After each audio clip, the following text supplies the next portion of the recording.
इस बार 17 निगम में बीजेपी ने जीत का दावा किया है। पहले चरण में 10 निगम के चुनाव हो चुके हैं। दूसरे चरण में 7 नगर निगम है। अहम मुकाबला है। बसपा के कब्जे वाली मेरठ आती है। अलीगढ़ की सीटें भी इसी में शामिल है। तो दूसरी तरफ पहली बार निगम बनी शाहजहांपुर में भी इसी बार चुनाव।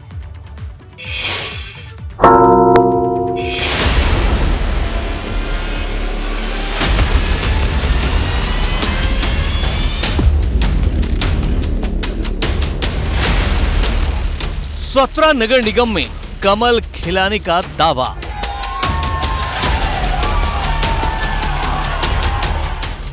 दूसरे चरण में कैसे भाजपा पूरा करेगी वादा?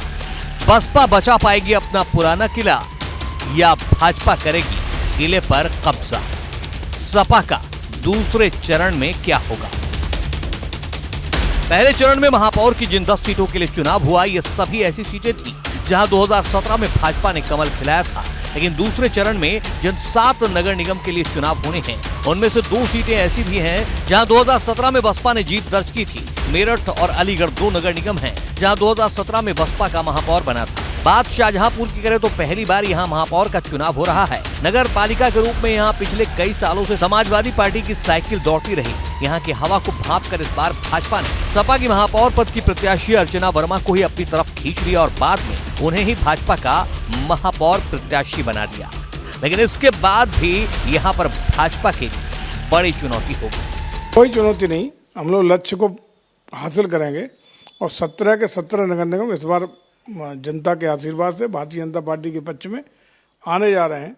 परिणाम सकारात्मक है और इसके साथ ही साथ हम लोग नगर पालिकाओं में और नगर पंचायतों में भी बेहतर प्रदर्शन करेंगे।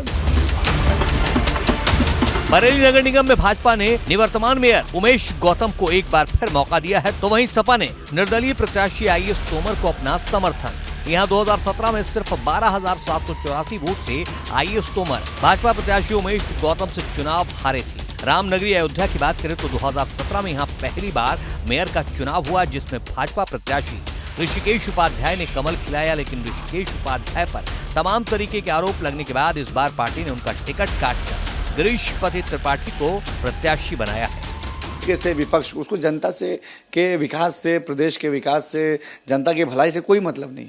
विपक्ष का एकमात्र एजेंडा है कि किस तरीके से सत्ता का सुख हथियाएं, और उनकी ये सच्चाई सबसे अच्छी बात है कि जनता ने अब समझ लिया, जनता ने जान लिया है, इसीलिए जनता ने विपक्ष को किनारे कर दिया।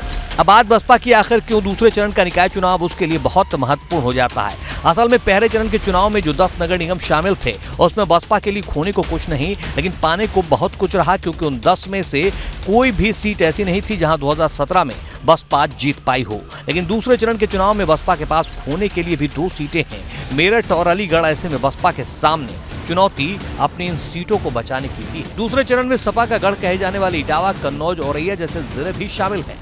सपा अध्यक्ष अखिलेश यादव भले ही कर्नाटक में चुनाव प्रचार में जुटे हैं, लेकिन पार्टी के राष्ट्रीय महासचिव शिवपाल यादव ने इटावा में ही डेरा डाल दिया है। इटावा में पार्टी के कई बागी नेता भी हैं। ऐसे में शिवपाल यादव खुद वहां के समीकरण दुरुस्त करने में जुटे हैं।